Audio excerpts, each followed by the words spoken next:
Welcome to the Burn Bootcamp podcast. I'm your host, Morgan Klein, co-founder and CEO, along with my husband and company visionary, Devin Klein.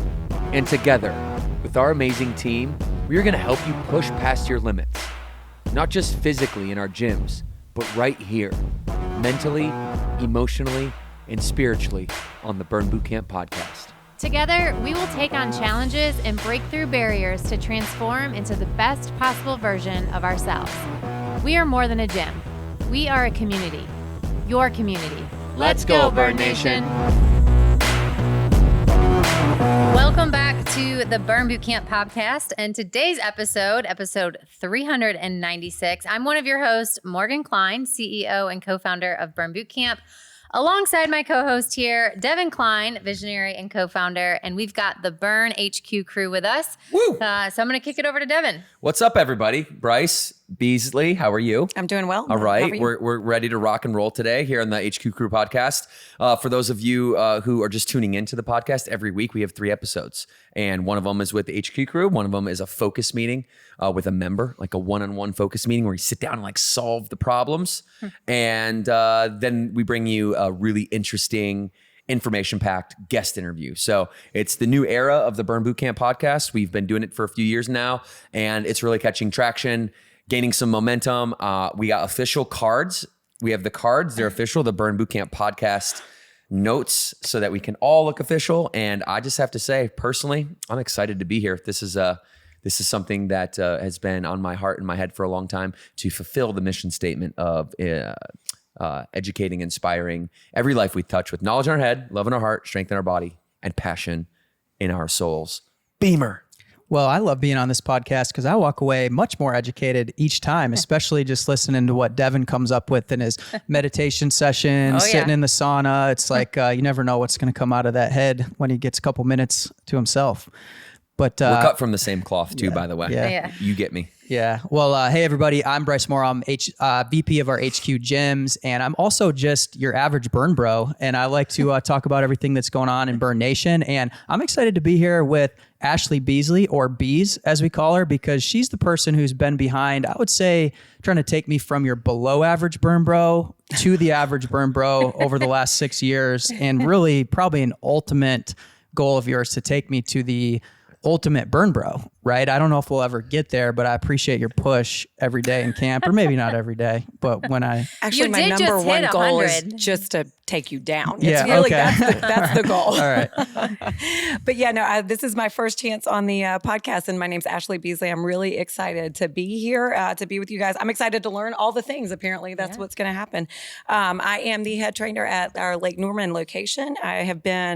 I'm not only a trainer, I am a Burn member, like bleed blue from day in for life. I feel like I'm going to be out there with my walker. But I've been doing this for probably a little over 10 years, a member with Devin for a year before I started training. And I'm just passionate about this place. And you've owned Burns. I have. I am a former franchise partner down the Atlanta area. And man, if that doesn't tell you that I love this place and love this brand, I don't know what does. It is amazing. And I just love seeing people's lives transformed every single day. Yeah. I have to say 2 words, because I know you will not humble brag on yourself. And so I have to say that we have Burn University this week. That's when our franchise partners and our trainers from all over Burn Nation come in. They get to come see you at Lake Norman, and you get to really educate and really school the trainers on what it's like to be the top 1%, and what it takes, and how you have to show up, and the attitude and the effort and the approach and the set of beliefs and the mindset that you have to be a leader of so many people. I mean, you lead 800 active members at Lake Norman and thousands over the years. And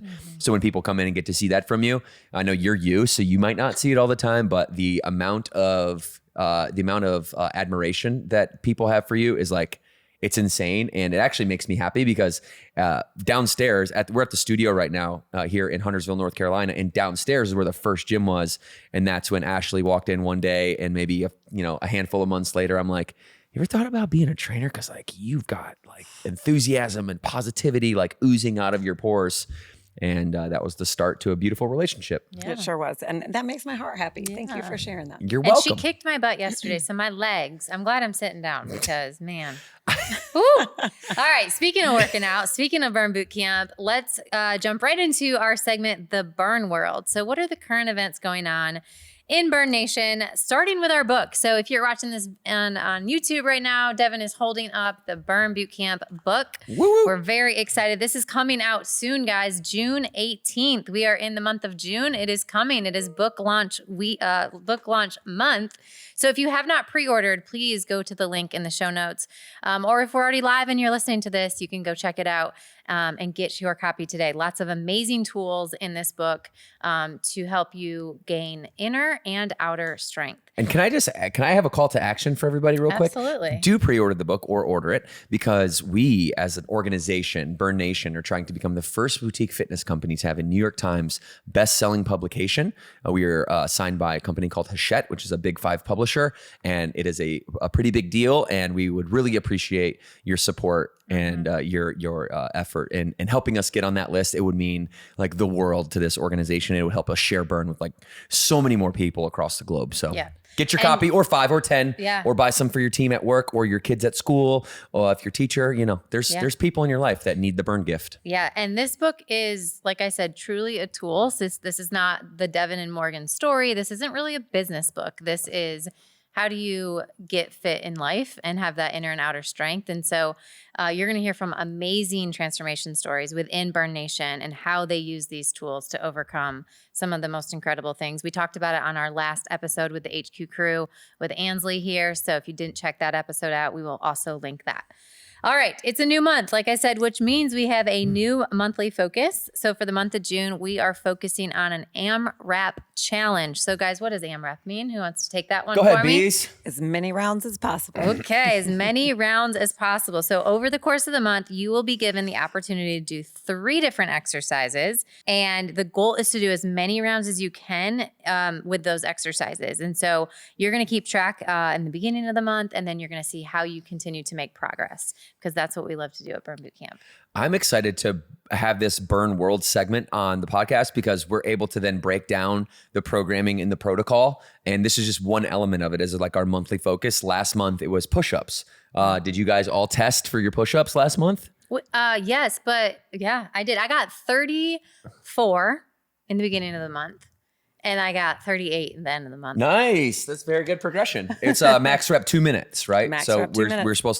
we're supposed to max rep 2 minutes, and we did that every week, and we're supposed to get better by the end of the month. Bryce, Can did you you? tell? I Can you did. see it in my I art? think I can see it in you. I did, but I'm trying to gauge if you're just setting me up to share your number, because I know that there was some right. controversy as you were walking back into the office. You shared your number.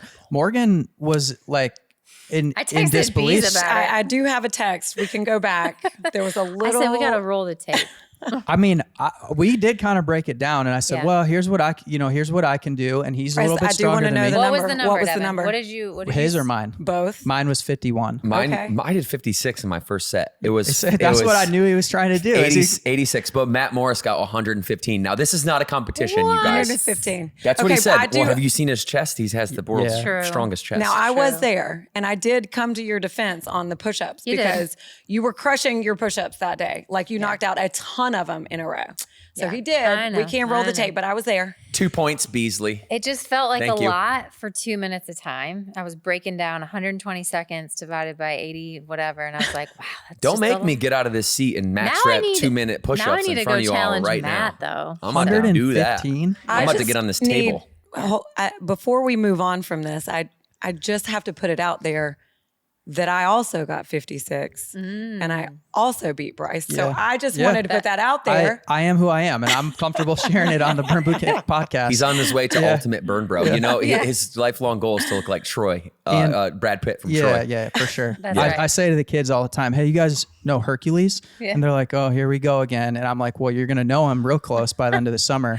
And geez. it never seems to happen, but I'm not giving up. But So. AMRAP is like in the time where, everybody, I think just as we're getting outside more, we kind of strategically placed it in this month, because the AMRAP challenge is going to get your heart rate up. You're going to breathe harder. And if you listen to the podcast, then the harder you breathe, the more body fat that you're going to burn. And it's not about body fat. This is about challenging yourself to see if you can, beat your times and just kind of compete you versus you.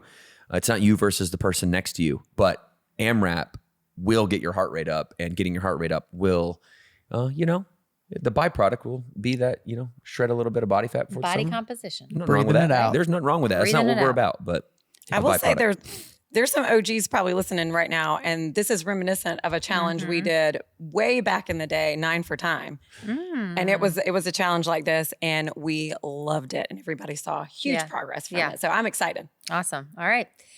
Okay, so Devin mentioned a little bit earlier that we have this new format in our Burn Bootcamp podcast. One of the episodes being this, what you're listening to today, one of them being a live focus meeting, and then one of them being with a guest. So we just want to share that we are looking for members to do a live focus meeting with either Devin or one of our trainers like Bees or like another trainer at headquarters. So we are inviting members to come live in person or do it over, some of our streaming platforms to do a live focus meeting with your trainer. And this is something we've had since day one in the brand, where you get the opportunity to meet with a trainer to discuss your goals, talk about challenges, and have somebody that can hold you accountable. And so we want to do it live on the podcast. Nothing has more accountability than sharing it with the world. Yeah, right. For That's sure. why I love posting things on social media, because now you've told a lot of people. But anyways, please scan the QR code at the bottom of the screen. So if you're listening to this, we'll have it in the show notes, but also if you're watching, you can go ahead and scan the QR code at the bottom of the screen. It's going to take you right to our submission form, and then our team will be in touch to get that scheduled. So Sweet. And I can't wait. So if you're struggling with anything health and fitness related at all, do that, because I've done it many times and it's just so helpful. Yeah. It's so helpful for people just to talk it out. And it's going to be like an hour and a half to really go deep and really make sure that we're getting to the root cause of any desires that you have that are currently being stopped by whatever challenge you may be experiencing. cool. Yeah. I need to schedule a focus meeting. I got you. Bees. I need to schedule my own focus meeting. Yeah. Yeah. Let's do it. Good reminder. All right. So last in the burn world, we've got a story from Candace Randazzo. Hopefully I'm saying that name correctly. Spring Hill, Florida location. So I'm going to share a little bit of her story, and then I'd love to have a quick conversation with the group. So before starting burn, eating was always something that Candace struggled with. She wouldn't eat much, and when she did, it didn't have much nutritional value. On top of that, working out was never anything that was really on her radar. As she got older, she started forming better food habits and started putting on healthy weight.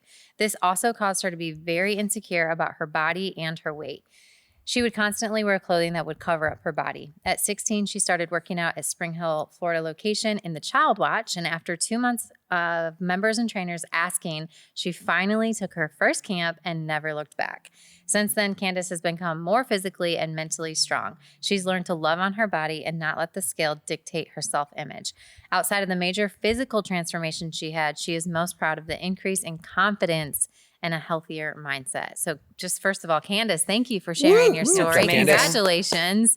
At the age of 16, what a better community and environment you can place yourself in as you're starting to navigate, the body image. And I remember going through that at your age and even in my 20s, and still creeps up in my 30s of kind of that voice in the back of your head that you're not good enough. So what I love most is that the increase in confidence. And I think as Bees, you've been around just as long as Devin and I, it feels like, but this company is, we sell confidence, Sure. How many times do you hear, yes, I lost weight. Yes, I got stronger, but the byproduct was confidence. And that's really what it's all about. 100%. It's about empowering women, empowering men to be their best selves. And it's not about your body image. And sometimes that smallest version of yourself is not the healthiest self. And so I'm really thankful to be a part of an organization that does celebrate that. And I've seen my own transformation in that. Like you said, I've struggled my entire life with body image and weight and food. And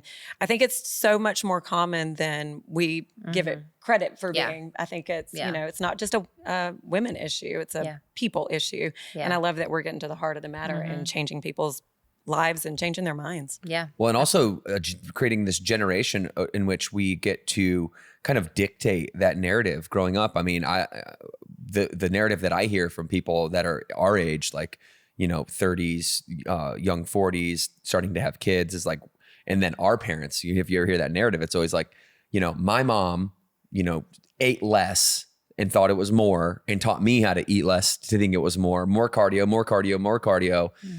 no strength training, because if you do that, then you're going to turn into the Incredible Hulk like overnight, right? And there was this fear of strength training, and what I love that I didn't necessarily expect would be a part of all of this that we have going on is that Child Watch became this. It became this place where children got to see mom and dad step over their fear, step over their doubt, and do something that's difficult. I mean, coming to a burn boot camp workout, it's the most difficult thing that you can do in your day. And when you have that in perspective and you go out and try to tackle the rest of the world and the world tries to throw stuff at you, it's just the perspective that you get from doing something that's so difficult creates strength and resilience in how you see the outside world and how you approach different obstacles. And we're seeing that like translate into our children because they watch what we do more than hear what we say. And you know, there's so many stories like Candace that I've heard of just starting in Child Watch, you know, and or even young gals or guys, mostly gals, working in Child Watch and then you know, becoming, you know, college students and et cetera. So we're going to keep that up, and we're going to keep doing it in a more and more and more intentional way, because we want to provide a place that is serene for families, that we can get in the environment and we're not only working on our physical body, but that mental aspect of it is connected inevitably, and you don't have to worry about it. It's just there. If you show up for the workout, it's there. You're going to get over the obstacles that you face. Yeah, cool. All right. Well, thank you, Candace, for sharing. And guys, we love hearing stories. So keep throwing them our way on our social media. We love hearing them and highlighting them here on the podcast. All right. So moving on, we've got a member Q&A. We'll get through a couple of these today, but this first one is Christy from our Granger location. And she says, stretching. Is there an ideal time to do it? How long? And then too late after workout to get the max benefit? So really great questions. And I want to definitely plug our app right now, because, you know, 45 minutes at camp, sometimes it does come and go quick. You got to be in and out. And stretching is really important, which we're going to talk about those benefits and when to do it. But don't forget, you have a resource in our app that also can help you go a lot deeper with making sure that you're stretching. So, all right. So Devin, is there an ideal time? Well, I'm not going to, there's not an ideal time. I think generally speaking, you want to have a dynamic warm up, which is like a ballistic movement. So you're getting your body used to the range of motion that you're going to be working within the workout. So you'll see that in our warm ups. And, you know, at the end, you want to do like some static stretching and just kind of really elongate and hold the muscle. But like you said, there's not enough time to do that. So if we're talking about timing, and I'm going to go for I'm going to give advice from for people from the lowest common denominator of, hey, my body hurts. Like my back hurts, my knees hurt, my hips hurt. I'm tight everywhere. I'm listening. Yeah. I believe, Bryce, that you've got to treat your stretching like a workout, right? So it's not something you do before and after a workout. It actually is a workout itself. Morgan and I have been working with Rachel, our yoga instructor, who also works with Ashley at Lake Norman Flagship. And she's been coming to the house and doing like 1-on-2 deep stretches with us. And just in 4 or 5 sessions, my hips open way up. I can get deep into child's pose. I can sit back on my calves. Like I can touch my hamstrings to my calves. And I always stretch after every workout, but it's only for a couple minutes. And so from my experience, it's getting into those stretches, those deep stretches, and holding them for like an elongated period of time. Pigeon is my favorite one, where you kind of tuck your knee up underneath you, you kind of roll over and it stretches your IT band and your hamstring and your glute muscles. That one sucks. If you hold that for 2.5 minutes, like Rachel makes us do, you come out of it. You have to come out of it super, super slow because it hurts so bad. And I know it's a weird thing to say, like chase what hurts, but that's the same in strengthening as it is in lengthening. If you want it to be beneficial, it's going to have to be uncomfortable. Mm-hmm. And my favorite piece of advice is treat deep stretching 1 time a week like a workout. And actually do yoga, not power yoga though. Like we're not trying to do a bunch of push-ups, just deep holds and deep stretches, and then myofascial release. We can talk a little bit about that, but I'd love to hear, Bryce, from your perspective. Why are you tight? How are you tight? What are you thinking? What have you tried? I think there's a lot of people out there that don't find the balance in strengthening and lengthening. It's usually I'm going to go work out and get strong. And then they put this lengthening thing on the sidelines, and that's not good because your posture needs you to be long. Yeah. Yeah. I mean, for me, it's interesting because when I was actually playing professional baseball, that was a big part of my routine was recovery. So I would spend starting the day, foam rolling, ending the day, foam rolling, stretching. And for me, the why was I'd had 2 surgeries. I'd missed season. Had missed doing what I love for an extended period of time and also set back my dreams. And so for me, the why was I don't want to go through that again. So I was very regimented. I had a routine of before I do this, I'm going to warm up properly. When I'm done, I'm going to recover. And we're talking, like he's saying, we're not even just one day a week, but sometimes it was an hour a day. I mean, that was my job. So I had the time, but the why was very clear for me. And now when I'm just into a different season of my life, I think that's where maybe I lose sight of, okay, I'm hurting a little bit. I'm a little tight. Maybe I'm not able to do what I wish I could in the gym. But have I reached that point? It's like, I've got to give it the time, right? And I think that's always the big barrier for me is where do I fit this in? And then how much better am I going to feel? And that's my hang up is making it a priority. I know that I need to do it. I just finding the space in my routine right now is what I need to do to just say, hey, this is what I do on this morning, and just be consistent with it. Yeah. And that's a lot of issues with lengthening, right? It's like, it's the afterthought. And so you'll make the time for the workout, but you're busy. You got a full-time gym, you're running 10 gyms, you're doing all these things. It's like, yeah, I know.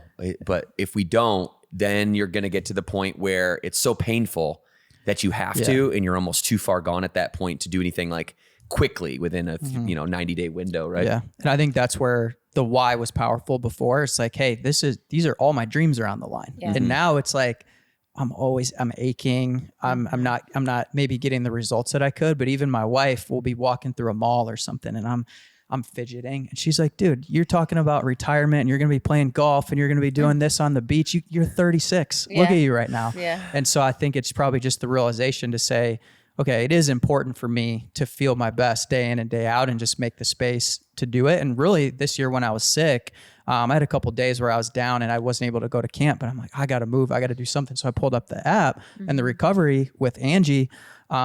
She had a great pigeon stretch. She's actually getting the a foam roller in there to kind of wedge it against the wall to make sure you really keep your foot out. And I did that. And I did that for a couple of days. And I really felt like I felt immediate results just by doing that for a couple of days. My back felt better. Maybe it was just in my head because I'm like, oh, I finally did something. But I really felt good for a couple of days after doing that. I think that we put so much emphasis on like putting so much time into it though, that we negate how important like even 5 or 10 minutes can be. So if 5 and 10 minutes is what you have in your schedule, like carve out 5 minutes before bed. Not only, I've read a ton of articles lately about how important it is to stretch before bed because your body's regenerative processes, they happen so much more during sleep. And this is just a time, like take 5 minutes to calm yourself down. We're not looking at screens right before bed to like get your mind right and like calm your nervous system after a day full of just going as hard as we can, which we all do. Yeah. Right. So if you could just fit 5 or 10 minutes, I think that if that's what you can commit to, there's value in that. To just take that little bit of time before bed, and especially before your body starts to like restore itself. All right, Morg, you want to do a new nighttime routine where we do 7 minutes and we'll split it up and we'll do one pigeon stretch on one side, one on the other, and then center splits. If you have 5 to 10 minutes, do that because getting crazy over here. The source of all of our tension and our stress resides in both energetically and physically in our hips. And if we can open our hips up, this is true. What are you laughing at me for? My mind is going to that dirty place that nothing. My mind is just going to center splits. Center splits. Those are like those are what like dancers do to like get better at dancing. You do right? want it. He wants to do the splits because Cameron's working on them. So he wants to be able to say there's a competition. There's an active competition currently, right? Yes. And you just roped Morgan into helping you win over her own daughter. See how I do that? Yeah. Yeah. Cameron and I have a race because she's a good dancer, but she's not as flexible as some of the other girls. And so I'm like, babe, if we're going to be a good dancer and you want to do this and this is what you're telling daddy you want to do, then we're going to practice. So we hold 2 minutes of center splits. And I would honestly, like, this is just anecdotal. I don't know there's evidence or science behind this, but I know I feel best when it's like a 2 minute to 2 minute and 30 second hold in that static stretch is when the first minute it's painful. The second minute you kind of go numb, and the last 30 seconds you get to kind of breathe. I call it flex and breathe, where you kind of like, and then as you exhale, you try to, breathe through that muscle and just kind of envision it opening up. So Morg, we found a new nighttime routine. right. And you're accountable now because it's out there for It's everybody. out there now. So, What do they say? okay. And strength without flexibility is a recipe for injury. Yeah, I believe there you it. go. Well, I believe it. before we move on, there's one more piece of that I think is really important. It's like myofascial release, and this is where foam rolling comes in. And if we don't know what fascia is like almost this membrane that's wrapped around your muscle, and it can kind of get tight and it can be loose. And when it's tight, it has these knots. And when it's loose, you kind of feel good. You ever woke up on like a leg day or something? You're like, my legs feel really good today. Well, your fascia is Not loose. today. Morgan's fascia is very tight Same. today because bees kicked her butt. Yeah. But think about it like an orange, right? Like if you had an orange that was unpeeled, the outer layer, the actual orange peel, that's the fascia, that's the membrane, and then the fruit is the actual muscle. And it actually works like that. And so what we do is, and this is on the app as well, and we're only plugging the app because it's useful for people to be able to have something in their pocket that they can stretch and recover with. And what you do is you'll see it in the app is you put the foam roller on the trigger point or the tightest part of the fascia, and you hold it there for like 8 to 12 seconds, and then you kind of roll it up and down to get rid of it and to massage it out. Is that what the guns do? The too? guns do a very similar thing, but I prefer the foam roller because I can dictate and I can hold pressure and I can start to siphon off that area from blood flow, so that when I let it go, all the blood comes rushing back in to kind of break up all the tight fascia. Okay. So there it is. All right. So guys, you're stretching at night and you're releasing your myofascia. Yeah. Okay. Yeah. Well, not yeah. You can release it if you want. Loosen it up would Loosen probably it be up. like a better term, but you can All release right. it, let it go. Okay. We are moving on. So we've got our hot topics, health and fitness headline. Today we're going to talk about mocktails and low or no alcohol drinks. So are they truly a healthier option is the question we are going to discuss. So I'm going to kick it to Bryce. He's got an article that he's going to talk about. Yeah, so it's interesting that we pulled up a couple articles that are just talking about how this is a growing trend in 2024 and really talking about why is the mindset shifting around alcohol. And it's just saying that younger generations are starting to have more of a focus on health and wellness, a fear of negative effects. Drinking is expensive, just from a weight management perspective. And then also just starting to learn more about how does it reduce the risk of disease. So those motivations combined with just fewer barriers, right? There's becoming more non-alcoholic options. I think the social pressure, as you've mentioned before, is starting to change a little bit, where I know I was recently at a get together where I haven't been drinking in 2024 and everyone was like, hey, that's really cool. And I'm just not sure that, 10 years ago with my group of friends that will be put to the test in July of this year, I'm not sure that would have been the response. It would have been like, come on, man, we're all together, we're having fun. And it definitely, we're 36 years old now. We're not 21 years old. But it was pretty cool. Everyone just said, hey, I'm proud of you. You made the decision that was best for you. And it seems like there's a lot of other people across the country that are following in the same path. So it's cool that the barriers are coming down for people to have the same social experiences without feeling like anything's missing. Yeah. I mean, I know I get terrible sleep when I drink. So I do think people are like a lot of like the Aura Ring or the Whoops, or like you're starting to kind of make sense of what are activities that I do that make me feel a certain way. And then there's some data to back it up. So if you're somebody that does track your sleep or your recovery, I know when I did the Aura Ring, it was very clear that I did not get good sleep on the nights that I drank, whether that was wine or Prosecco or a margarita. So I do think, people are just becoming more self-aware of how it impacts their health. Yeah. Yeah, I think even outside of some of the diseases that it mentioned, some of the other studies just say alcohol consumption drives up gut inflammation, leaky gut bacterial overgrowth, some words that I don't know how to pronounce, so I might have to kick it over to Devin on some of this stuff, but also just talks about recovery and sleep as well. Yeah. So those are outside of some of the diseases that happen over time, that those are some of the things that can happen more quickly. So I think obviously the growing trend is these mocktails or these non-alcoholic drinks. And I think the question is that healthier? And I think it all goes back to what's the sugar content, what's the ingredients in it. But it is socially hard for people to be at an event and maybe not have something, because it is a social, drinking is social. And, it can be challenging, to give that up and not really have a plan in those settings. Yeah. So you do like non-alcoholic beer. Yeah. Well, I like the taste of beer. Yeah. And so there's also some of the habit of, if you're at a social gathering, to just be kind of hanging around, sipping on something. And I like the taste of beer, but it doesn't necessarily have to be alcoholic for me anymore. And I basically, the article was talking about, well, are the non-alcoholic drinks healthier? And it's saying, well, if you were going to drink the same amount, if you remove the alcohol from it, then yes, it is healthier. Now, if I was going to go to the same get together and just hammer water, or anything else that's a better option, then I'm not really even sure what the ingredients are within beer, but water's clearly healthier. But if you're comparing the alcohol to the non-alcohol, then yes, the science says that it is a healthier option. Yeah. I mean, this is a topic that I've had to observe my whole life. My parents abusing alcohol in a really kind of aggressive way. And I've always wanted to eliminate everything that doesn't help me personally evolve. And Morgan knows, like, I have an addictive personality. And so I have a really interesting relationship with alcohol. I think the end game for me is I probably just need to stop altogether. And I've had periods of time where I've done that. Bryce, I think what you're doing is super admirable. It's hard to do. It's awesome. I mean, drinking's awesome. Like, it is. Like, let's be honest. That's why everybody does it, because it's like fun and you have a lot of fun doing it. It's something you could easily get addicted to. And I just watch my dad, especially, just every day wake up, and the first thing that he thought about wasn't his family. He loved us, but the first thing that he thought about was, how can I get a drink? Because I got to get to even before I can start my day.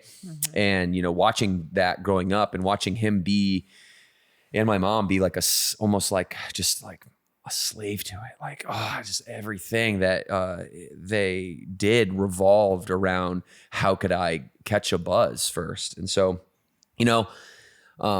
there's been periods of time, like when we moved into a new house during like 2020 in the summer, where I started increasing and I actually intentionally was like, this new house is great.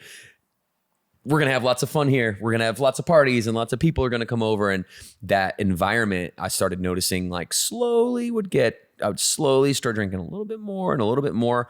It's never gotten close to the line. I know the line. I've watched the line my whole life. So I'm far, far away from the line.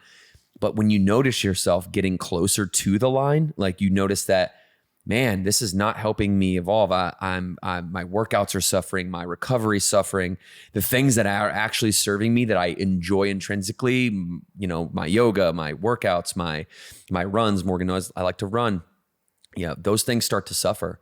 And so I think most recently, as I probably inevitably at some point will just set it down altogether, it's been like, don't own it, and try to just, when you're out with a friend or when you're somewhere socially, it's been kind of acceptable to me in this season of life, but I'm trying not to own it at the house. And therefore, like, there's a couple times it's like on a Friday night, have a couple beers and watch a movie, and just you're chilling out and you're relaxing, but like, is it really necessary? Like, if you looked at yourself like from like the shadow point of view behind you, you're sitting there alone watching a movie, getting drunk by yourself. It's like, that's a prerequisite to some type of problem down the road somewhere. And so I'm just very self-aware and acutely aware of that habit, especially. And just, I don't think it's for me in the long run. I'm actually really inspired by Bryce. I did 90 days at the end of last year without touching alcohol, and it was the best I've ever felt. But I need to stop saying 90 days, or I need to stop, because I've done that for a couple years in a row. I need to stop that, because then when I got to January, it was like, all right, it is on now for like the first couple weekends in January. And, there's like nothing more unhealthy than alcohol. Like, let's put it that way. Like, the reason non-alcoholic beverages are better than alcoholic beverages, because alcohol is freaking poison. Like, it's literal poison. You can easily overdose and die on alcohol, and people do it all the time. It's poison for the human body. And so, I'm not here to preach anything, but I think if you were to just say, okay, maybe it's somewhere in between of quitting completely and being a like raging alcoholic, probably like somewhere 1 to 3 times occurrences a month is a healthy place to be at, where every other weekend you might have a Saturday where you have a handful of drinks, not the whole bottle or anything. But, this is a interesting relationship with me and alcohol that, Morgan knows intimately about as well. And she watched it, her whole life too, from a lot of different angles with my family. So I think the line with alcohol is very different for different people. So I think it's really hard to put a number of how many weekends are going to be the safe place for people to kind of like include in their lifestyle. But I know that I love the fact that you are standing strong in this, and you've been in social situations where people are more accepting, because I've been in social situations where I have felt like the outsider because I chose not to have a drink or a cocktail. And that's where I do think the mocktails can kind of be a healthier option, because it almost puts other people that may have an issue with it at ease to see a drink in your hand. I know I've gone to a bar many times when I've been out and said, make me a water, but make it look like a cocktail, just because I don't want to make other people feel uncomfortable. But I know that that's not the choice that I need to be making. That's the healthy decision for myself. And I will speak as the oldest one in the crowd here. It definitely starts to affect you more and more, and your recovery takes such a dive. And you're already talking about sleep, that it just gets worse and worse and worse. And you notice your workouts and are starting to decline, and you notice that like your body doesn't recover. You retain water for a full week after having too many. It's just, the reward is just not worth what you're having to, the sacrifice that you're making with it a lot of times. And I'm not saying that I'm never having a drink again, or I'm going to just went on a vacation this past week. I had a couple, but definitely you start to see the negative effects of it a little bit quicker as you get older. So it's like, that's where I feel like the mocktails kind of can be the healthier option. And sometimes when you think you want to drink, and I know this for me personally, and I can't speak for anybody that struggles with alcoholism. That's, that's not my wheelhouse, but sometimes I need something in a pretty glass. Yeah. And it really does satisfy. It really, really does. Like whether you're pouring a sparkling water in a glass with a sprig of mint in it, it's just something to hold, kind of satisfies that urge. Yeah. Where maybe you really didn't want the alcohol. You just wanted something to kind of like satisfy that. So that's where I do think mocktails and things like that can't be the healthier option. Yeah.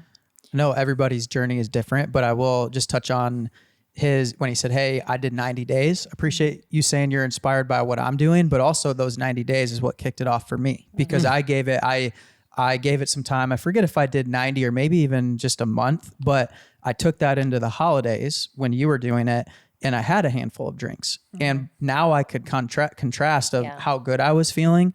And then even just 2-3 days of just, hey, it's Christmas time, family, friends are around, just having a couple beers. I went into work the next week and just didn't. For me, I think it might be a gut thing. Like just looking at the science, I don't know that, but for me, it's just, how do I feel? How quick is my brain working? But that's really what kicked it off, because I did that time frame where I wasn't drinking. And then when I really thought about, man, how am I feeling when I just had a couple drinks? I said, what if I, instead of saying, hey, I'm taking 30 days off, what if I just say, don't drink? Yeah. And that's just kind of the mindset that flipped for me. And I also just heard from people that they just said, well, it's not going to help you. Yeah. And so I'm on a 30-day streak, so we'll see how long I last. Cool. 30 days, no good for drinks. you. Nice. And I feel great. I feel like I'm sleeping better. My skin is clear. I'm not as bloated. So I'm excited to see what 90 days can do, because every other time I've not drank, it's because I got a baby in my belly, and that just does a lot of different things to your body. So You know what I struggle with that is like when I put an end date on something, I think, and Devin, you touched on this too. Like when you set 90 days, it's like, then I want to just go off the rails with it, you know? I'm not putting pressure on myself. It's like almost like you want to tell your mind, hey, I can have a drink if I want a drink, but do I really want the drink? That's what I'm trying to do, right? Like just assess it day by day, event by event. And, I love that. And if I want one, I'll have one. And if I want to just keep not drinking, then I'll probably be better off. So yeah, I love mocktails here and there. I love a good girls' night where they have a mocktail menu. Cause then again, like you do feel like it's that special occasion. So, and for those of you who are listening, who might be internally struggling with alcohol, and you might be thinking like, is this a problem for me? Like, is this like becoming something that I should pay attention to? The answer is probably yes, if you're thinking about it that way, because it's very, very sneaky, isn't it? If you have like, okay, so in America, they recommend 2 drinks for a man, about 12 ounces, and 1 drink for a woman per day is considered healthy. Now, if you do that, then you're drinking every day, then you're going to have those like physiological effects of being sluggish and blah, blah, blah. Could it be healthy? Or maybe that's defined as like not dangerous. Sure. And I'm not here to judge. Listen, I don't care. Like do you and you know, whatever your goals in life are, you know, make sure that you're aligned in your behaviors with those goals. But I will tell you that those that drink every day that had come to me in focus meetings in the past, and just said, you know, I'm not an alcoholic, but I drink more than I think I should. You know, maybe just give yourself some time to see, like Bryce's point around contrast. Just experiment a little bit. If you think you're having a problem with it, take 30 days, even though it is a countdown, and you might start up 30 days again later. Like if you're not fully blown and you know it, a full blown alcoholic, and you know it, and you're thinking that it might be a problem, well, give yourself 30 days, see how you feel.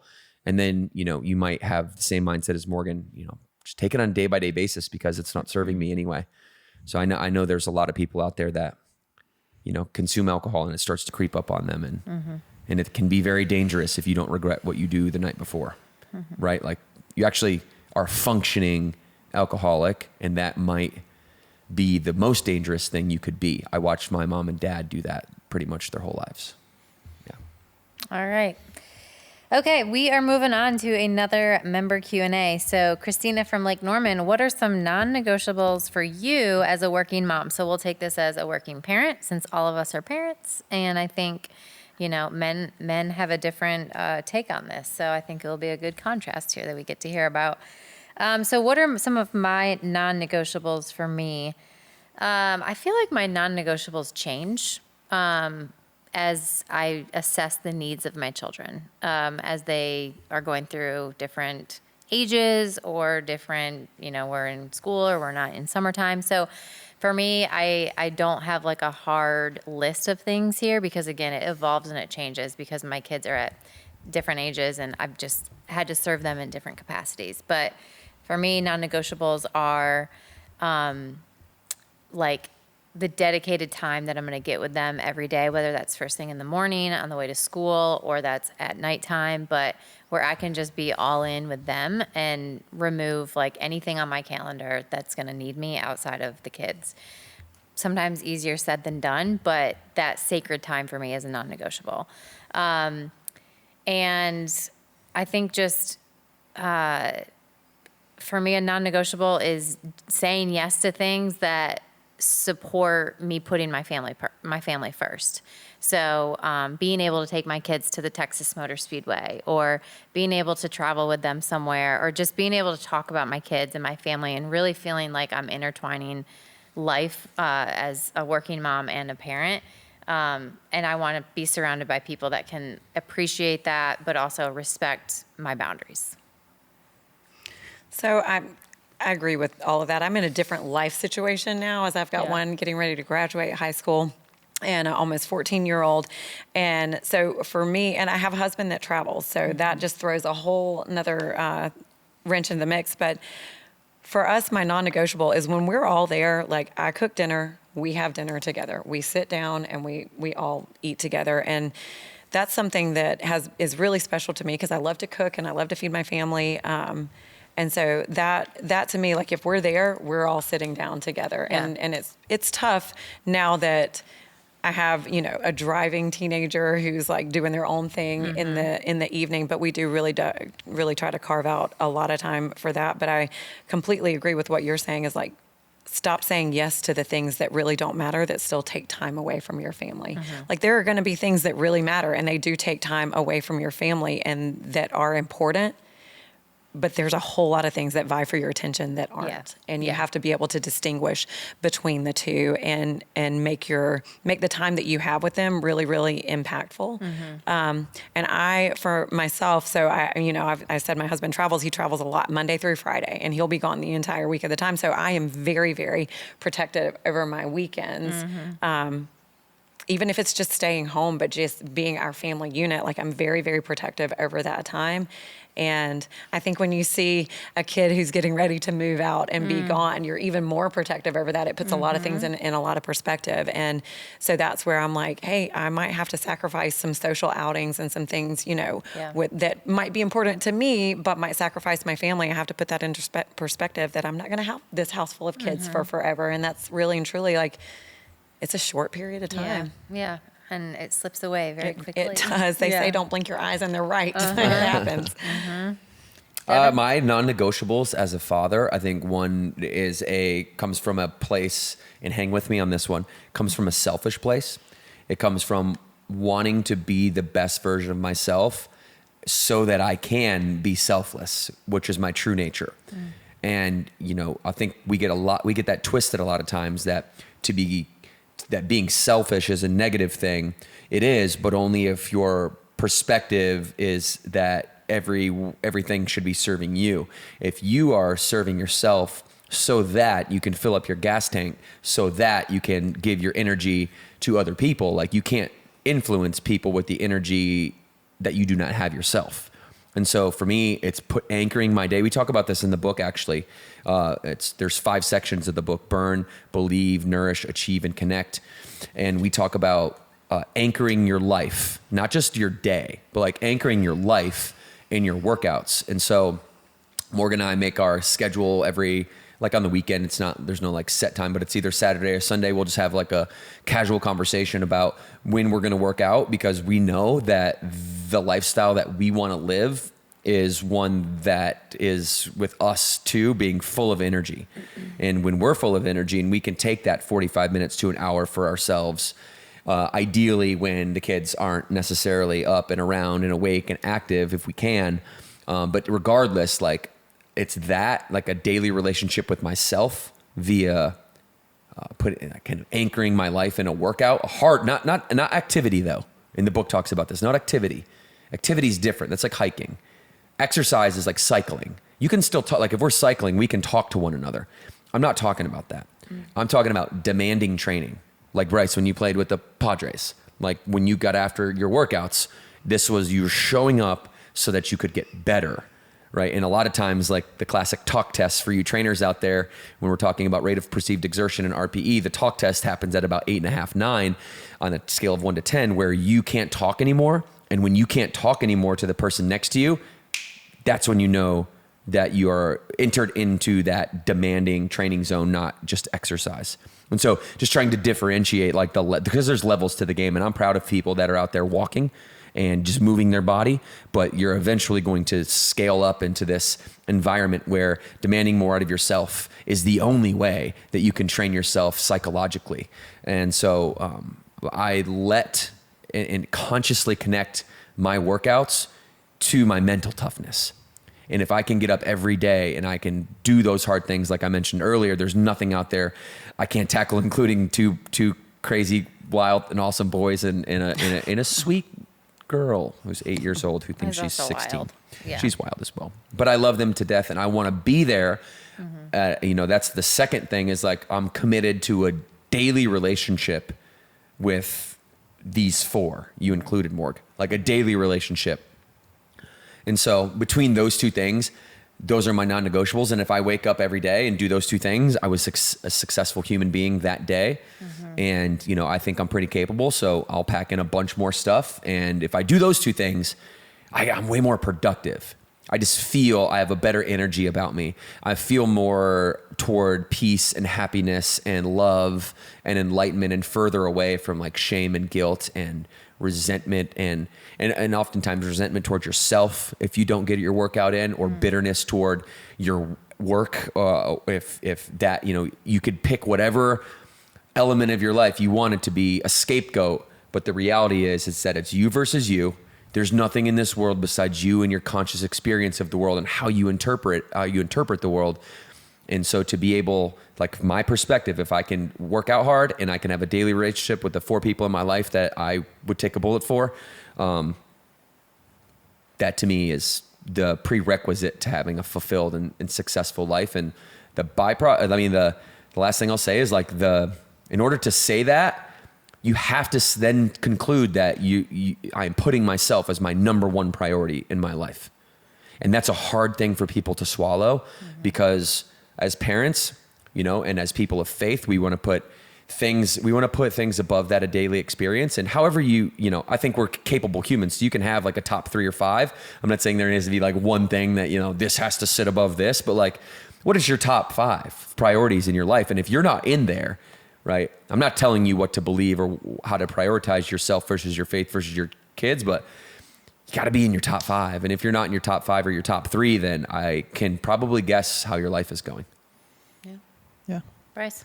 Well, I feel a little unqualified to speak on what are some non-negotiables as a working mother, knowing that, you know, Bees has a traveling husband, and Morg, I've just seen you at a business event, just balancing, Texas Motor Speedway with also 2 boys, just absolutely loving being at the Speedway. Yeah. But I think for me, really to just build off of what you just said, I really want to be intentional about the example that I set. So just, I've always looked at that even when I was in a different career, and you're thinking about, hey, why is it important for me to make it to the big leagues, right? Like what is bigger than just me going to be able to do this and play the sport that I love? It was like, well, I want to be, regardless of if it's this dream right now, I want to learn how to go after something, right? If I want to achieve something, then I'm going to do everything that I possibly can to be aware of where am I now, what work do I need to put in. I'm going to be willing to put that work in, and I'm going to give it everything that I have. And in this new season of life, it's no different, right? So I want to go about my day and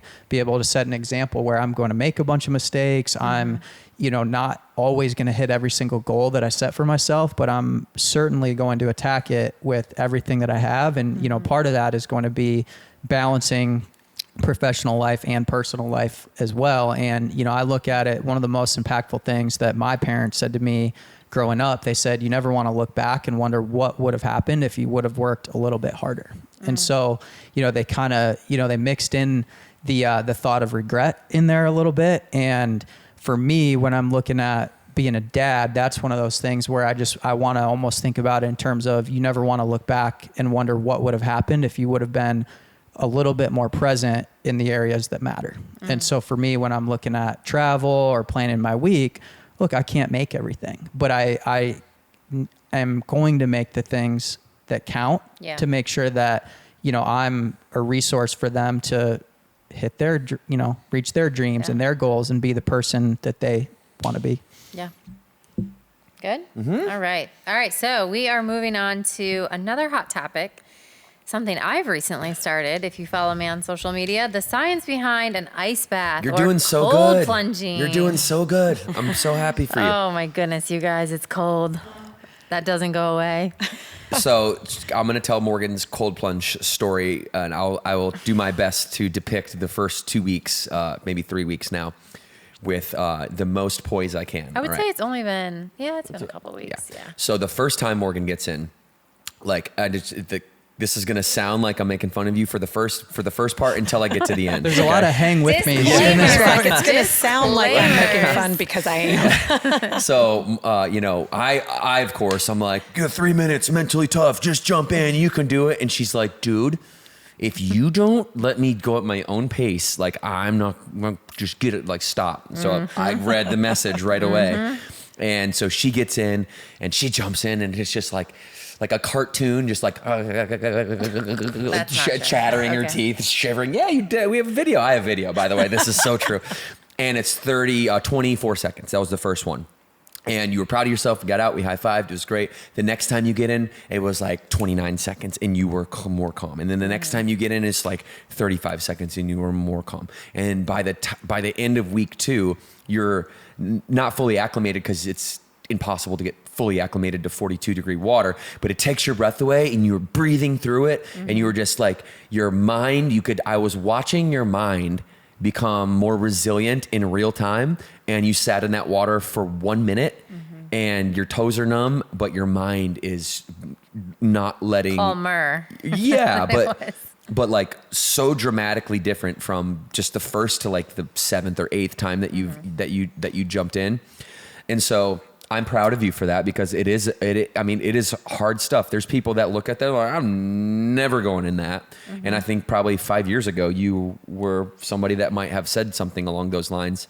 And the way you attacked it, the way like you approach that is how you approach everything in your life. And, you just, regardless of the time, regardless of what other people were doing, you just got in and said, I'm just going to get a little bit better. And I'm going to have a little bit more control over myself every time. And within 7 times, you're like a pro. I mean, you're sitting in for 2 minutes now, just chilling. So, does it feel like you're just chilling? No. Feels like your toes are about to fall off. Yeah, no, it's challenging. And, the seed got planted for me. We went to Hawaii in 2023 for a friend's birthday. And the spa there had like the sauna, a hot tub, a cold plunge. And I would just watch these like women walk in there and like sit in there for 2 minutes, and I couldn't even do it for 10. And there's something about like, just like when you can't do something, I don't know, it motivates me, right? So there's some things I have no desire, like running a marathon. Like, I'm good. You guys do that, I'm good. But for some reason, this cold plunge. And then Devin, he's like, yeah, I did it like for 7 minutes. And I'm like, how do you get in there for 7 minutes? Just like, let's be correct, 10? because that's not healthy to go for 7 minutes. Maybe so that's an exaggeration. The most I've ever gone for is for like 3 minutes and 30 seconds. Yeah. So anyways, guys, the seed was planted like 6 months ago, and then it just was in my head. And then I watched you cold plunge, and I was like, this is a new challenge. I want to talk about the health benefits for sure. I am doing it more for the mental challenge and the physical challenge, but I want to start to put my mind in an uncomfortable state and then continue to work through that, because as a leader of a company, I'm constantly put in uncomfortable situations, and I want to be calm in those situations, and I need to train my brain to do that. And I think this is just one mechanism for me. So that's my why. But I know there's health benefits. Bryce, you're also a fellow cold plunger. Yes, so. I am. Do you want to know about the science? I do. Based on the Mayo Clinic? Yes. So as cold plungers, we may be a little disappointed by this initial sentence here, because it says, so does the science of cryotherapy live up to the hype? For the most part, no. Okay. So, well. Morg, this adventure that we're on right now is not currently backed up by extensive studies. There were some studies that have been done that basically says they did a small study on a group of people in an office where some people were exposed to the cold and some people were not. And the people who were exposed to cryotherapy took 29% less sick days. So they're starting to have some evidence that's saying, hey, as far as your immune system, there is some science to back that up. And then they're also showing that, in terms of obviously in the rice formula, right? The I is ice. So there's obviously some recovery benefits. But as far as right now, what some of the most avid cold plungers out there, I mean, you listen to any podcast that is health and wellness, this topic will be covered. And they're just saying that right now, the science and the studies have not caught up to what people are feeling when they do what we're doing, right? And I think that's been my experience, as I've wanted to challenge myself. Just, this isn't easy to do. So I'm going to put myself in a position to do this every day. And then also, look, I do feel better. I'm able to be an expert in how do I feel when I don't do this, and how do I feel when I do this. I don't know.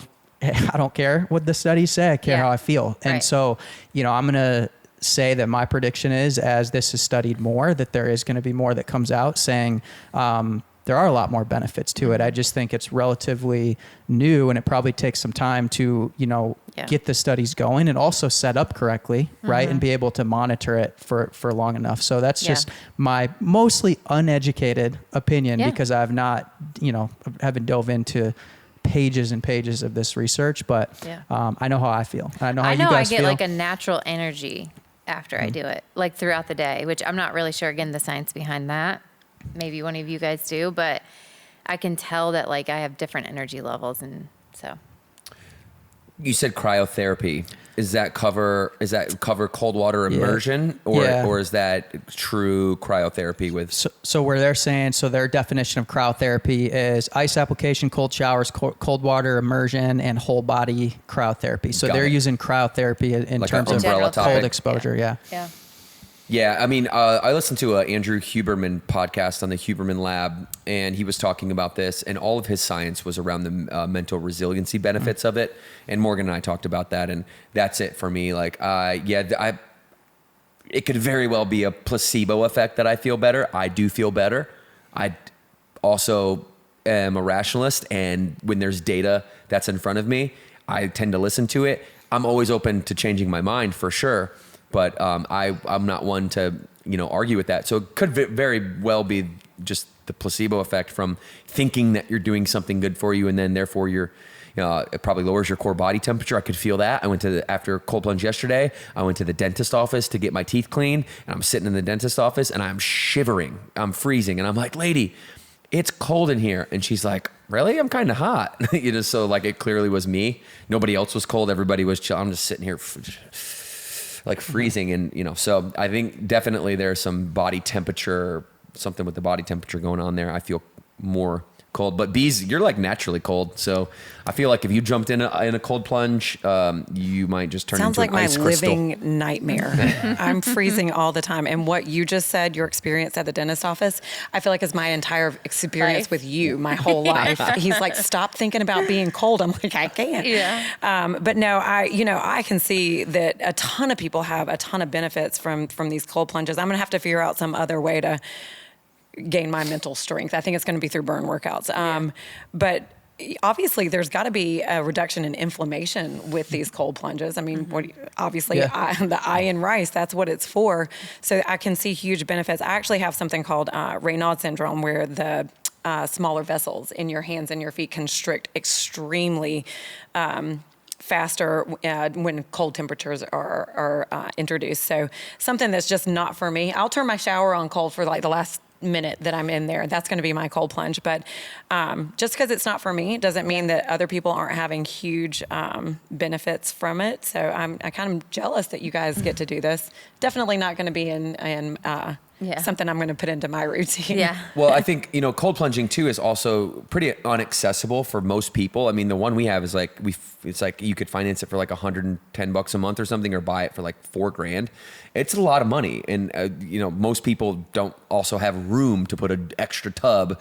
Like, where are you going to put it, in the middle of your living room, like, or your bedroom or something? So, when we talk about cold showers, I'm a huge fan of that, because it's to me, and apparently to the Mayo Clinic as well, the benefits mostly reside in your mind and the resiliency that comes from it. It's just like, it's the same as a burn workout or anything that has a demanding training element to it. It's like, you just don't want to do it, but you make yourself do it anyway. And then your mind says, oh, okay, I guess we can do hard things. You just become a person that can do hard things. And to me, that's what Morgan's journey is. That's what it's been so far, is she's got better at doing hard things. Yeah. I feel really proud of your 29 seconds, because I think it would last me 3 and I would jump out like a cat dropped in the water. If you took her route, it'd be 3, then 7 seconds, and then 12 seconds, and you'd be good. But it does say, so when it talks about mental benefits of ice baths, this is where they'll touch on smaller studies. So it'll say, based on one small study of 33 adults, a 5-minute dip in cold water boosted feelings of alertness and attentiveness, and decreased perceived distress and anxiety. And then it touches on another small study. And so you're kind of seeing these small studies being cited, but it almost seems as if there hasn't been maybe large enough studies or, ones that are set up. I'm not sure the whole science world where, publications like the Mayo Clinic would be able to point to this study that is directly saying that here's this benefit. And that's a little bit of why my prediction is these types of studies will continue to happen and get bigger and bigger and set up to, to learn a little bit more about it. And I just think there's a lot of times where humans experience it. You kind of know it based on how you're feeling, and then the research catches up. And that's my gut feeling on this. Yeah, I think you're exactly right. I know a lot about how the scientific community operates. And so obviously you have a hypothesis, and then you go test your hypothesis or some theory that you have, and then you go run a study and set up controls to actually test it. Well, then in order for me or somebody that actually values the data to take it seriously, it's got to be third party, meaning you and your company didn't sponsor some type of premeditated outcome, because if we can pick out facts for anything and we can present those facts as if they're true. So it's third party and then peer reviewed. And that's the important piece, because in the scientific community, everyone wants to be the person that makes the breakthrough, and everyone else hates the person that made the breakthrough. That's just how it works. So there's a baked in incentive for researchers to debunk the theory. So if we run a study and we have a hypothesis and we have a theory that cold plunging, has, you're going to live 12 years longer on average if you cold plunge 3 times a week or something like that. Well, then there's going to be people out there that actually go run another scientific analysis, another test that have the opposite theory, but they run the same test with similar controls, and then they get the same outcome as you got. Now that's peer reviewed. And now once that starts happening in, 5, 6, 7, 8, 9 of the scientific circles, then it's considered empirical science, because there were people that were trying to prove you wrong that couldn't. Boom. I knew you would know that. I knew. I was like, I don't know the science, but I had a feeling that you were going to follow it up with, this is how it works. Yeah. And you came through. I'm an astrology nerd in the evenings. Astrology? Yeah. Okay. Not. Okay, ready? Like We're the stars? That means the study. That means this. Yeah. Or physics, more generally speaking. Okay. Yeah. All right, so moving on, we've got another member question. That's what I'm doing when you what the hell is he doing over there? What's he doing? Justin from our Lake Norman location. How do you guys tackle the days where both you and Devin are running on empty, but need to be a team? Wow, that's a good question. I think, Justin, there's a pre-consumption that there's such thing as empty. I personally never feel that way. I don't feel empty ever. So I don't ever feel. I do. I do not. Yeah, no, you can have that feeling. That's valid. But I'm not going to say that there is when there isn't. So that's just my experience of life, is that I'm so intentional about doing all these things, from working out hard to drinking, Suja Uber Greens every day, to taking Shaklee vitamins and creatine and collagen and, having the best workouts I can with caffeine and getting all my protein in and eating clean foods and just all the things that you have to do. It's a lot of stuff in order. I was listening to a Joe Rogan podcast where he was talking to somebody about that. He's like, he takes a half a cup of pills every day. And it's to be healthy and to have energy, it takes an intentional approach. I meditate a lot, which gives me a lot of energy from a actual energetic frequency connection place. And I used to, a long time ago, get drained because I didn't have that. I didn't have that spiritual energy flowing through my body. And so I just tend to stay 3/4 of the way full to all the way full. And if I get 3/4, I then create activity that gets me in a place where I'm not. And I think, and then I'll let you go, but I think that the main thing for me, the reason why that is and why we're different, is because the stress that I took on, moving around, different homes and different states, and when I was a kid, and just having that chaotic environment, that kind of unpredictable upbringing, that was so stressful all the time. So my ability in my mid 30s to process stress is probably if I had to quantify it, in the 1% of the 1% of the 1% of people. I don't necessarily feel stress, which to me is the main culprit of draining you of energy when you're constantly stressed out about the environment around you. I just couldn't live a happy life pretty much my whole life up until 18 when I left my house if I let the external environment predicate my internal world. All right. So I would say I'm an introvert. And so I get like mentally exhausted when there's just a lot that I have to do. And so I have no problem at this point in life tapping Devin in and saying, hey, I need you to take this meeting and this work thing. And like, I need a little bit of a mental break. I don't do it often, but there's times, and I have no shame in that, because I think, I mean, I don't mean this to discredit fathers or men, but there's a mental load that I think women and mothers carry that is just very invisible, and on top of work and just things that maybe if I'm out of my comfort zone, like I do need to recalibrate. And I think he has a mental load that I don't relate to, right? Like as a father and as the provider of, things in our family. So I tap him in when he needs, time to himself or extra sleep. And then he taps me in when I can't do the people thing for like a while. And I just think that it's communication. I personally recognize that, but you don't feel like you ever are on E, so I don't want to speak for you. No, you can just keep tapping me in because I'm an extroverted extrovert. Yeah, he I is. like to talk a lot. People energize him. People Yeah. train me. I just and want I to don't be mean around that in a people. negative way. Like I love people Yeah. too, but it's just different. Everyone's wired differently, Mm-hmm. and everyone has, different tanks that they're trying to keep full. But anyways, yeah. I mean, I've got a suggestion. Yeah. Just the earlier you can get the kids making meals, doing the laundry, trying there, Bryce. sweeping Yes, the floors. yes, Age that's 2, true. That's a fact. honestly, Yeah. if you just start that early, you can pick up some of that load. You got other people to tap in. Yeah, that's very true. I have 3 more people that There I you can go. tap into. I'm Love tapping. it. I'm tapping in Cameron to pick up the dog poop. Oh, she is starting fighting it, now, too. and she's not happy about it, but she didn't have a choice. Wait till you have a driver in the family, and then you start tapping into that. That's life changing. Mm-hmm. know. Like run to the store for me. That's Yeah. life changing. Yeah. But I can identify with I think that you're an extroverted extrovert. Yeah. You're an introvert. I'm an extroverted introvert, I think. Yeah. So my social battery will run low, but I love people. And I feed off of that, but only to a certain extent where I feel like my tank gets low and I need some recovery from that. Yeah. So I think it's just everybody's so different. Our makeups are different. I think our threshold is very, very different. Yep. And I think that you have to just take a look in the mirror sometimes and say, like, what do I need to be the best version of myself? And sometimes that is some time. Yeah. you know, For me, to it's recharge. just sometimes like a little, like one night where I just don't have to think or Yeah. make decisions, or sometimes it is escaping the kids for a little bit and getting some quiet time because there's just been a lot around me. And I don't do that often because I don't want that to carry over into how I'm a mom, and I don't want them to see that. But we're all human. And Which we is really need easy it. to do. It is. It's- It's easy to get impatient with Yes. your kids because of work.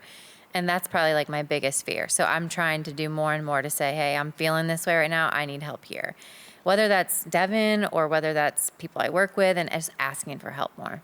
So And Justin also asked in part of his question, what do you do when you need to be a team? And I think that's another part of this question that isn't necessarily directly correlated with whether you have energy or not, or whether you're drained, because there's plenty of times where we both have energy and we still need to be a team. Actually, more often when we're both on fire and we both got a ton of energy, that's especially me. I'm very self-aware. I can do tornadoes and create whiplash. And this is why Morgan is the CEO of this company, because she is so good at making things methodical and chronological and integrating them and making it in order and not chaotic. If she's order, I'm chaos. And that's the yin and yang. And, I think the need to be a team stems all the way back to when we were first starting Burn Boot Camp. And we had this initial misrepresentation of each other's roles. Like sometimes she's the professional, she's the CEO. Sometimes she's the mom. Sometimes she's the wife. Sometimes she's the friend. Sometimes she's the daughter. Sometimes she's the sister. And we didn't necessarily know at the time what hat each other was wearing, right? Like, I'm the visionary. I'm also a father. I'm also a writer. And there's a very different mentality when I'm writing. I like everything to be very, very quiet, and I don't want anyone talking to me. And I especially don't want you looking over my shoulder at what I'm writing. That drives me nuts. I'm seeing a little chuckle over there from Morgan. But okay, so then that at first was like, hey. I don't know how many arguments that's like that. I've done that, and it's just a trigger. I just shut my computer. I'm have like, learned, can I help you? I've learned not to read his emails until he's done. Well, it's almost like someone's inside of your head, like infiltrating your thoughts before you're ready to share them with the world and like pulling strings. And so we had to come up with this game. And this game is like, what hat are you wearing? And so the first question we would ask each other is, hey, what hat are you wearing? It's like, I was classic for going into Morgan's office as she's like trying to do her spreadsheets. Oh, here we go. Organization, That's numbers, not how I am, people. KPIs. No, I'm making fun of you because you're sitting right here and I love you.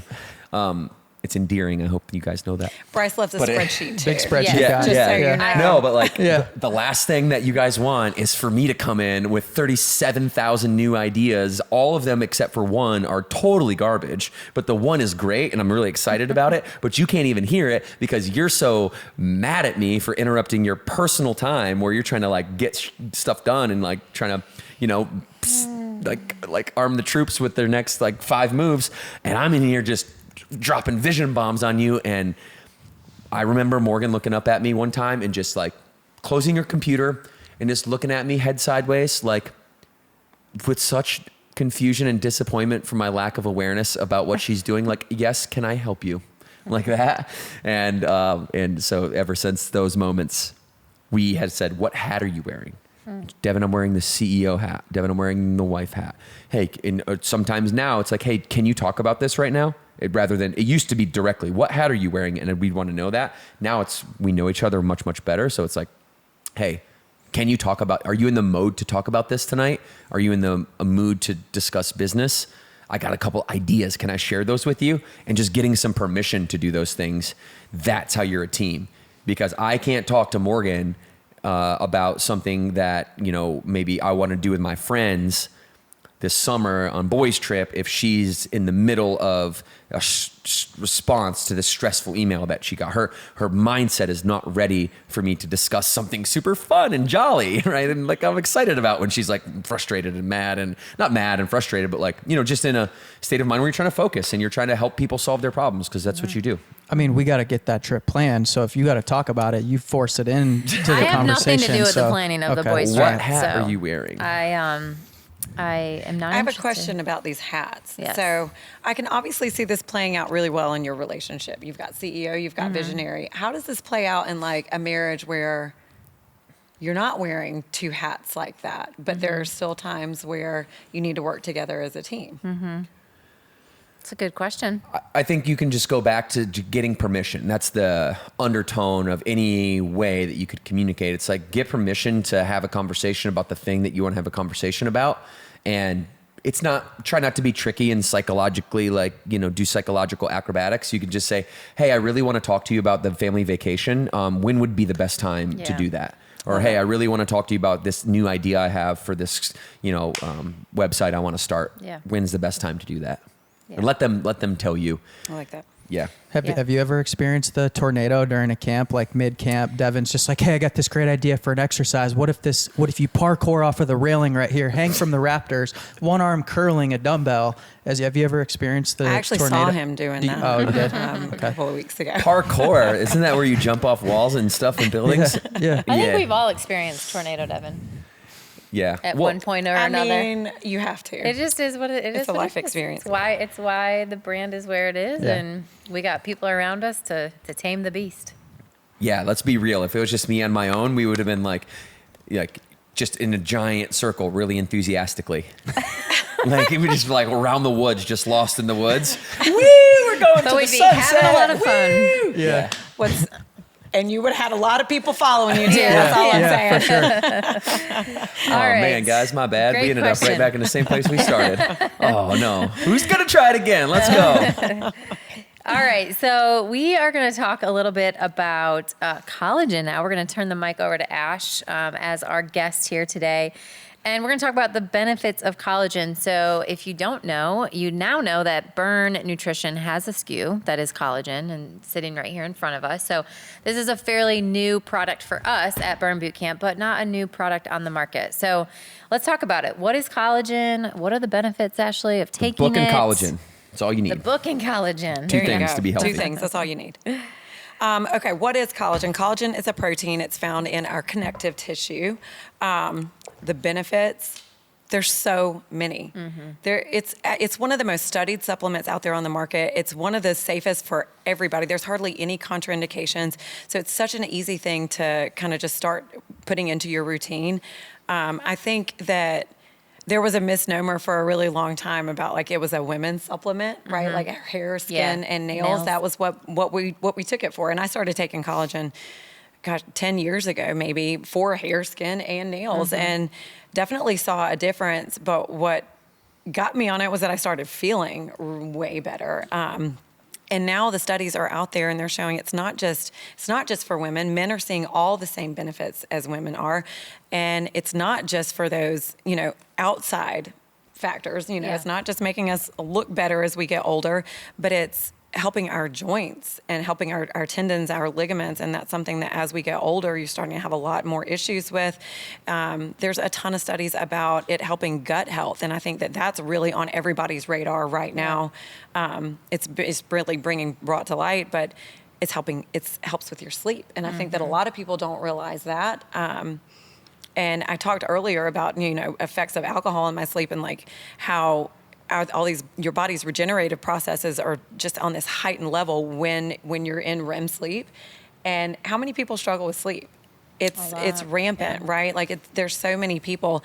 There's so many studies now that talk about the effects of collagen helping you get into a deeper sleep. It's not one of those things that's going to make you sleepy. You can take it any time of day, but it does help you to get into REM sleep a little bit faster and longer period, so that your body's able to actually shut down and start repairing itself. But yeah, there's so many out there on the market. It's like, how do you pick the right one? How do you know what you're actually getting? And there's, I would say probably the two places where you're really going to see is a bovine, which means it's from cow or that species of animal, and you're going to see it's sourced from fish. And I will say our product is the most superior product out there on the market. You're not going to find one that's going to be a better fit for you. It's bovine sourced, which means it's coming from cow species. That is the most, like, hands down, all the research says that's going to be the most effective. You're going to see the best results from taking one sourced from cow. And it's hydrolyzed, which means it's actually partially broken down, so it's very bioreadily available for your body. So your body can actually utilize it. Your body doesn't have to do a lot of work to actually get it where it needs to go and start seeing the effects from it. So really and truly, there's nobody that can't take it. And it's so easy to add into your routine. You can take it, like there's other things you have to worry about, like when you're taking creatine. You can't put it with anything hot, right? Like I put that scoop in my coffee and move on about my day. It mixes absolutely with anything, that you don't have to take it at a certain time. And it really is, the benefits are just, they're there for everybody. And the science is proving it, and it's and not a huge financial commitment. It's ours is very, priced very, really well. very, very affordable, and it's really, really easy to take. And ours doesn't have a flavor. There's obviously some on the market that's got flavor, and so that just means more ingredients, but we really wanted to make ours unflavored, so you can put it anywhere. You can put it in your smoothie, your coffee, your pre-workout. Like, it's super, super, just one scoop a day. So. Yeah, and we were talking a little bit off air before this just about collagen in general. And just so everybody knows, collagen it only exists in animal tissue, connective tissue. Humans have it as well, but it doesn't exist in plants. So a lot of vegans, vegetarians, have to try to get it from some source. Now, obviously, it comes from cow most of the time, bovine. So you might not like that. There may be other options for you, but you're deficient if you are not getting that collagen in. You're not going to have, that body's kind of all-purpose super glue that really structurally is creating a sound structural foundation to your bones, to your muscles, like Ashley said, to your tendons, to your ligaments. And I think about it like that. Like when you take collagen, you're digesting it. It comes from the connective tissue of animals. It is helping you and your connective tissue become stronger in all bodily tissues. So just a great source. It's a different source than like a whey protein or a plant protein, like a soy-based protein. It's acutely going to help you in with joints and tendons and things like that. So I don't know. I mean, when we did our product, the collagen product, we went deep into the science of it. Ashley is an expert, Matt's an expert in it. And I honestly, if I'm being transparent, I just started taking it when we produced our own. And I can definitely, like in my nails especially, my nails grow like crazy now. Like they really do. Like I'm clipping them every 4 days and they're thicker. And your hair. It's look at so, that hair. look at that your facial beard's hair. finally rolling It's so in. soft. Like a man. Yeah, I'm in my man phase with the beard. There are a couple of things that you really do actually need to watch out for when you're looking for a product. And this is why I am passionate about this product, is because there's like 29 types of collagen. Do you know that? No. There's like Crazy. 29 types, and not all of them are nearly as effective and have, the same results. Type 1 and type 3 are the two most effective types. And guess what ours is? It's type 1 and it's type 3. Yeah. And a lot of products out there, a lot of collagens out there on the market, they have type 1 and type 3, but they also have a lot of the others mixed in. And when you start mixing in all of those different types, what happens is you're getting a less superior product because it's all just kind of watered down. Yeah, it's not right? concentrated. So you're getting type 1 is you get a lot of the hair, the skin, the nails benefit. Type 2 is where you're going to hit a lot more like joints and muscle recovery and helping to build and maintain muscle mass. So that's, just one of the things that you got to be on the lookout for. They're not all created equal. Yeah. They're really and truly not. And you've got to be educated on what you're putting into your body. Yeah, don't just look at the price point. For sure.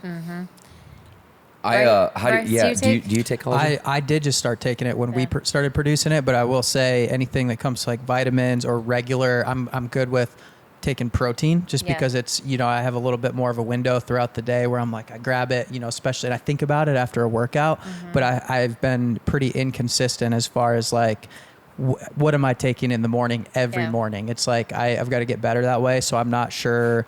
I've noticed like some of the hair and nail stuff, but I as far as like me feeling anything for my tendons, I just don't know if I've given it the shot yet, because that's one of the things I need to work on. Much like So if you're not good at taking stretching. your morning stuff, Yeah. right? And you're not good at stretching. You've already told us that. You've got a lot of work to do, Bryce. Yes. But so what's your morning routine? So- because that's why it's going in my coffee, because Yeah. I'm having that no matter what happens. Yeah. I'm having that coffee. So it's really easy to just have it sitting right there next to it, and I just pop that in. So it's just part of your routine. Yeah, honestly, right now I'm getting up and just getting out the door. So I get up and I take a shower and I get something to eat. And really when I'm taking it, I just fill up a shaker bottle with water and then creatine and collagen and replenish. So I'm trying to just do like all the all the hitting it things. all in But if one. I can trigger, but because I know that I'm You bad throw at a that. scoop of afterburn in there, you're set. And so especially with creatine, like you have to be regular with it too. And so that's been kind of my battle, is getting up and getting that done consistently enough so I can actually feel the benefits. That's fair. But if I do that consistent, then I'm good, right? I just gotta pop it in throw the it in there with shaker, everything all the else. stuff that's good for me, and I'll be good.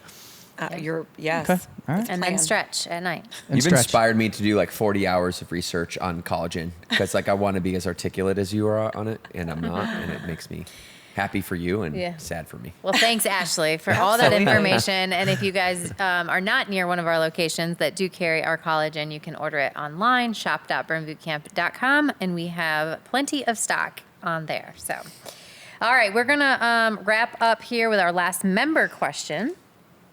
And this comes from Madeline. I do not know the location, so I apologize, Madeline, but she is dealing with an injury that might not heal. How do you mentally get past the new normal?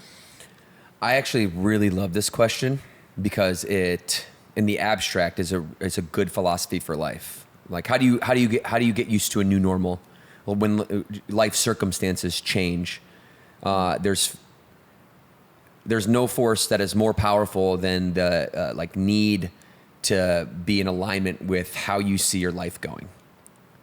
And if you think about that for a minute, we all have a blueprint. We all have these plans for ourselves. And if those plans derail for any reason, that's when you really see people start to go the opposite way. For an example, somebody has a beautiful family, and for some tragic reason, one of the parents passes away, right? this blueprint was I was gonna grow old with my husband, with my wife. We were gonna raise our 3 kids together. We were gonna move to the beach. We were gonna have all the grandkids over, and every Thanksgiving was gonna be this big reunion, and it was gonna be this happy, like, merry life. And then something tragic happens, as life tends to present us with tragedies. And now, boom, that person is crushed because the force that is keeping them in alignment with that blueprint is now tampered with. The blueprint's no longer there. You can't live the life that you had been imagining. On a smaller scale, like, I just had a hamstring injury 2 weeks ago, and I'm like planning on hitting every camp. I was going to stack up my weights on leg day. I was going to, through the whole, next 90 days, just make a lot of strength progression, especially in my lower half. And, dumb me, I get out of my truck and right in the parking lot at our headquarter building, and I got like 15 minutes to this next meeting, and I'm like, I could get a pop of like cardio in right now. I'm a little foggy. This will help me like get right for the back half of the day. And I go out and I do 5 sprints, and cheetah style, no stretch. No stretches. Yeah. Cheetahs don't stretch,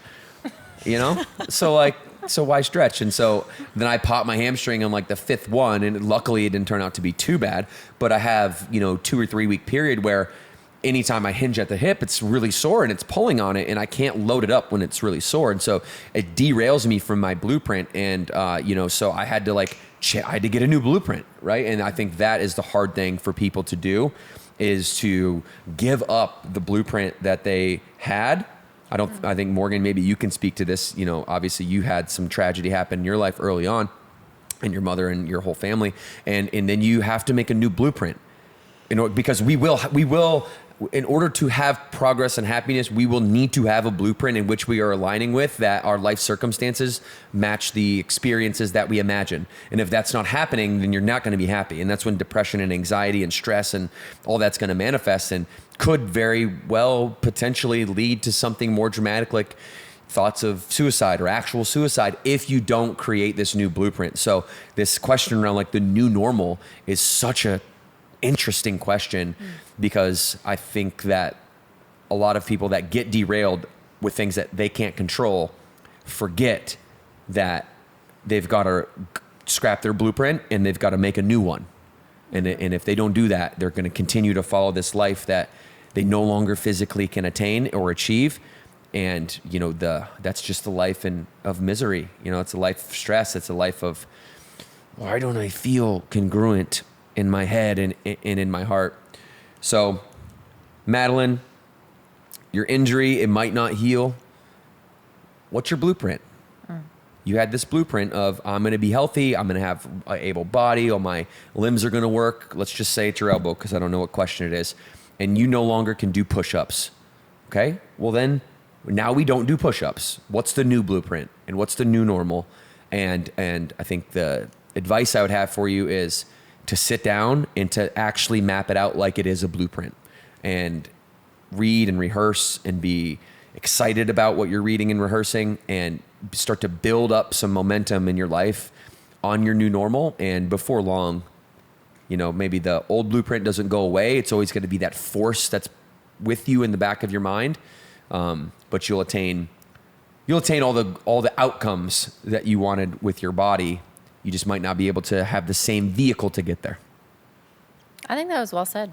Obviously, you alluded to my past, so that's 2 extremes, right? Losing a parent, losing a spouse to an injury. But I think the message is very accurate, that you just have to, first of all, give yourself a lot of grace in that period of just learning the new normal, and then finding new things to get excited about, new goals to achieve. Because once you can build that muscle back up, that confidence, those reps, that, hey, life is still worth living well, and here's some new goals that I have to achieve.